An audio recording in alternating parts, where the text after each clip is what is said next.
The Dallas SWAT team has held a world-class reputation. Its exploits are featured on a cable TV reality show. So it came as something of a surprise to learn that behind the scenes, there has been serious rumblings about a lack of training. Dallas Police Lieutenant Carlton Marshall sets his sights on walking out of Zale-Lipsche Hospital in 2 months for his wedding anniversary. Had I had a higher level of training and been more frequently trained, I probably would have not been shot. I would have seen it coming. Last October, Marshall commanded a Dallas SWAT team raid serving a drug warrant. A .45 caliber slug fired from inside the house crushed 3 vertebrae in his neck.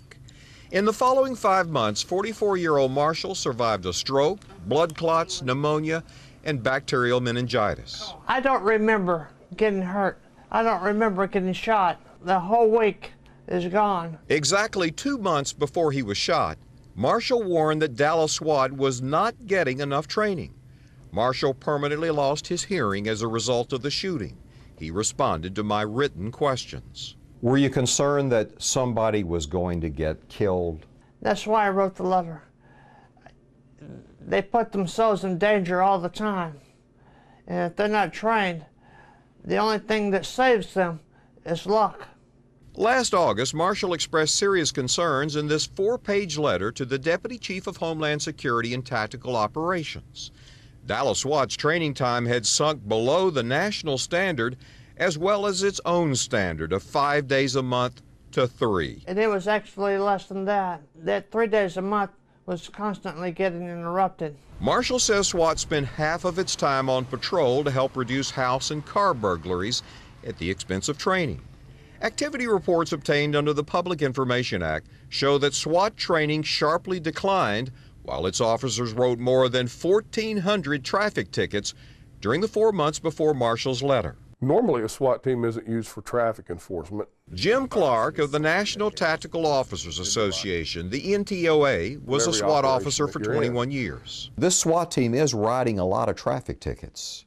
Is that a wise use of their set of skills? It's rather easy to teach a 2-week-old police officer out of the academy how to write a ticket. It's very difficult to get a SWAT officer to be proficient. Lieutenant Marshall's letter landed on the desk of Deputy Chief Tom Lawrence.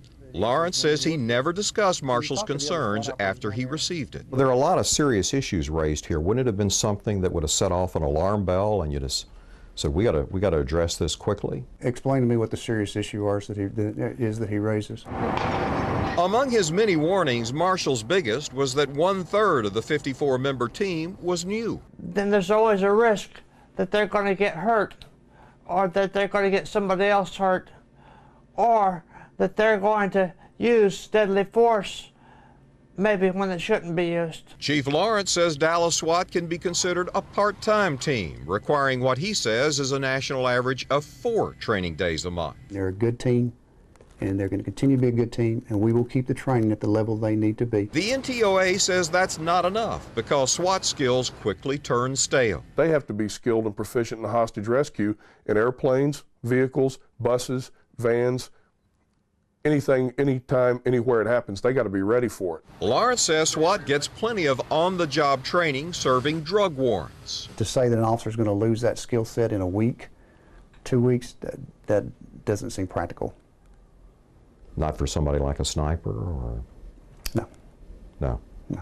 Snipers are very perishable, and they need to train quite a bit.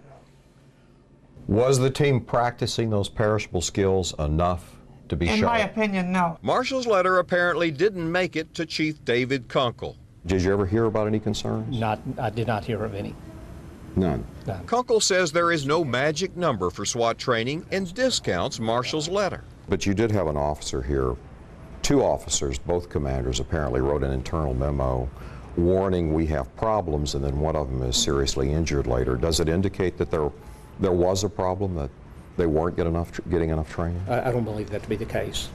The Dallas Police Department says an internal investigation shows that training was not a factor in the shooting of Lieutenant Carlton Marshall.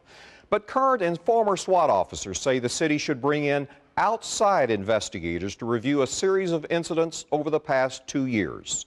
Robert Riggs, CBS 11 News.